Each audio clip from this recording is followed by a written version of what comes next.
Afrique. Dans la nuit africaine, il y a le mot africain. Ça veut dire qu'en fait, c'était la célébration entre guillemets de l'Afrique. Et c'était au Stade de France, le plus grand complexe français qui recevait justement cette nuit africaine. Donc pour nous, en fait, c'était vraiment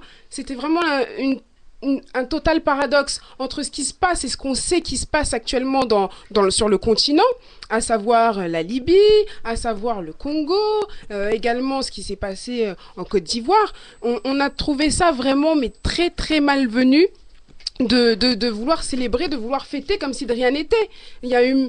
Donc nous, en fait, c'était ça notre but. C'était vraiment d'éveiller les consciences et de leur faire comprendre qu'on peut pas fêter la nuit africaine. Ça se fête pas actuellement. Actuellement, l'Afrique est en deuil. Actuellement, l'Afrique souffre réellement. Donc voilà. On m'a rajouté tout simplement que pourquoi avoir boycotté le Stade de France? Parce que d'une, on ne sait pas où cet argent allait, on ne sait pas qui finançait ce projet-là. Est-ce que c'était un but humanitaire? On n'a pas eu de réponse par rapport à ça. Et surtout, payer des places à peu près, c'était combien? 45 40 euros. euros. 40 euros la place pour le Stade de France, soi-disant pour la nuit de l'Afrique, la nuit africaine qui, nous, on a résumé la nuit de la honte. Je trouve ça énorme. Quand on voit l'équipe de France en train de jouer, c'est à peine 10 euros.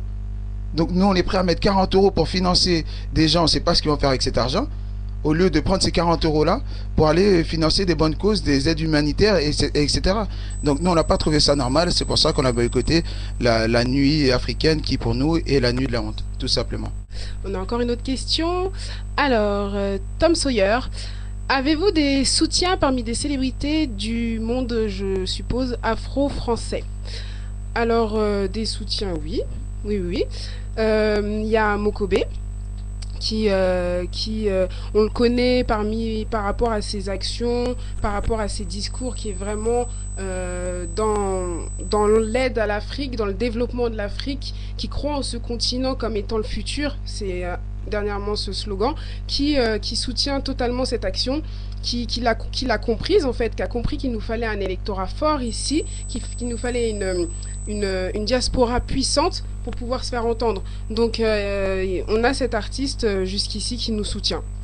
On a également un joueur de foot qui s'appelle Moussa Sidibé. Moussa Sidibé, qui joue à Nîmes, à l'Olympique de Nîmes, nous a fait d'ailleurs une petite vidéo, une petite interview où il expliquait en quoi est-ce que notre démarche était simple, logique, et qu'elle avait un fondement, et qu'elle avait vraiment oui, une logique en fait, qu'elle était bonne. Il a expliqué en pourquoi il y croyait, et comment est-ce qu'il aurait pu, est-ce qu'on peut tous y mettre notre pierre à l'édifice. Donc voilà. J'ai oublié quelqu'un? Oui, je voudrais... Après, tout simplement, on ne peut pas dire tous les noms. Je sais que tout le monde pense à Thuram, tout le monde pense à des personnes assez célèbres. Mais pour le moment, les gens n'osent pas se mouiller. Donc voilà, on est en contact avec des personnes, ils nous regardent et puis ils attendent le bon moment pour apparaître.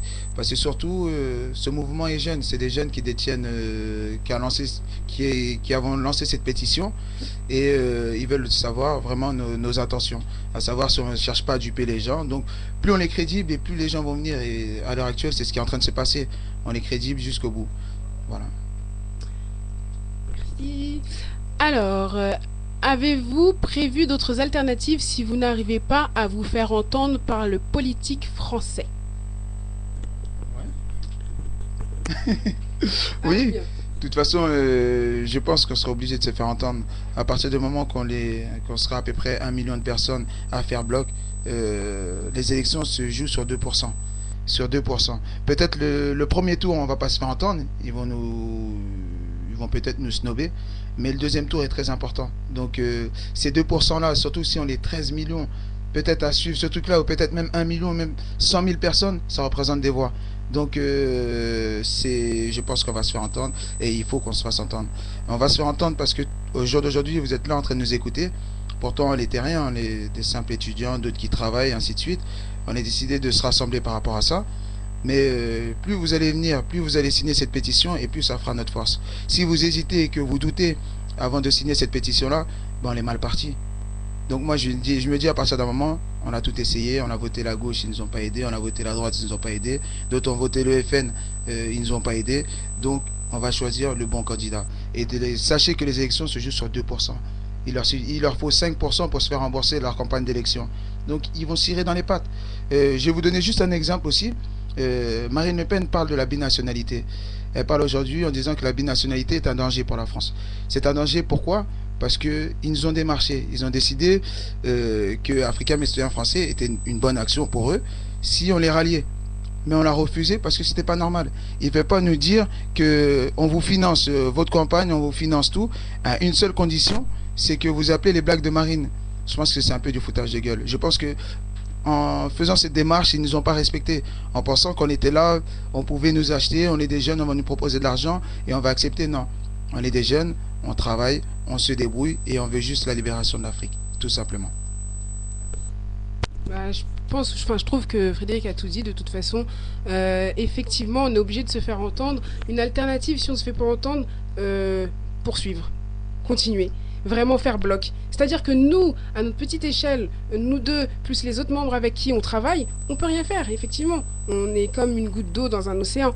Mais on a besoin de tout le monde, de tous ceux qui se sentent concernés par la cause africaine, par la cause de leur continent, qui en ont marre qu'on se fasse humilier, faut le dire. Et bah, nous tous, ensemble, oui, on peut le faire. Et ils vont nous entendre. Parce que l'électorat, pour un politicien, c'est le plus important. Il pense élection, réélection, élection, réélection.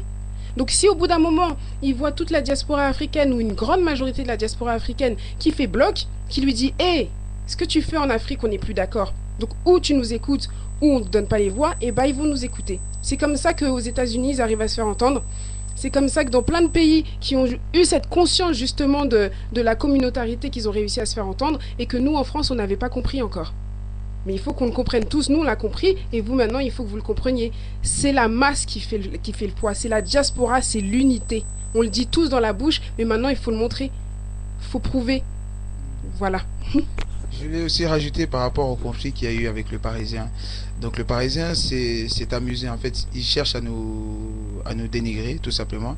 Ils ont décidé de nous appeler des pro-intel. Parce qu'on défend une cause africaine, on est forcément pro la mauvaise personne, que tout le monde, la mauvaise personne qu'ils ont dessinée. Ils étaient très étonnés de nous voir en train de répondre, en train d'envoyer un courrier officiel d'Africains mais citoyens français en dénonçant leurs mensonges, en montrant des vidéos à l'appui. Donc tout simplement, à l'heure actuelle, ça s'est soldé par des excuses. On n'ira pas plus loin. On veut juste leur montrer qu'on connaît nos droits.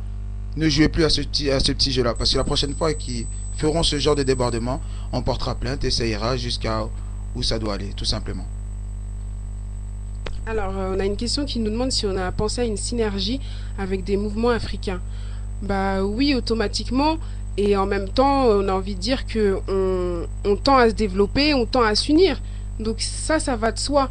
Mais le plus important, faut pas qu'on oublie déjà le but premier. Donc c'est vraiment déjà d'ici réussir à faire une synergie avec justement toutes ces associations qui tendent la main vers l'Afrique. Mais ça va dans notre logique. Ça va dans notre logique. Au jour d'aujourd'hui, pas forcément.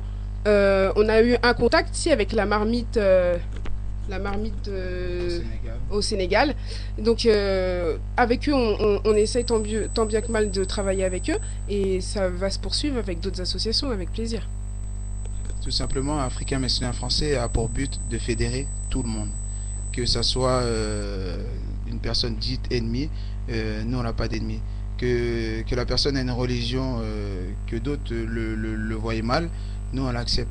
Tant que cette personne-là est prête à aider l'Afrique, tout simplement. Et pour parler du 18 juin, on a décidé de faire le 18 juin pour éveiller les esprits de chacun. L'histoire que les Français nous racontent n'est pas forcément la vraie. Quand ils disent que s'il n'y a que eux qui ont libéré la France, c'est faux. On se rappelle à l'heure actuelle les tirailleurs africains qui étaient là sur le terrain et qui se sont battus pour libérer cette France. Donc nous on a voulu rendre hommage et ça a marché, ça nous a fait plaisir de voir tout le monde nous soutenir. Donc il y a aussi un autre événement, parce qu'on va être coupé dans pas longtemps, il y a aussi un autre événement qui va être lancé autour d'un grand pique-nique où on voudrait tous se rejoindre pour échanger et discuter. Mais Linda va vous détailler ça un peu plus longtemps. Merci. Je voulais juste revenir sur le 18 juin. Sur le 18 juin, en fait, c'est par rapport surtout qu'on a voulu mettre l'accent sur la non-reconnaissance des tirailleurs africains qui étaient là sur le sol français et qui ne sont pas reconnus à leur juste valeur dans l'histoire française, dans les bouquins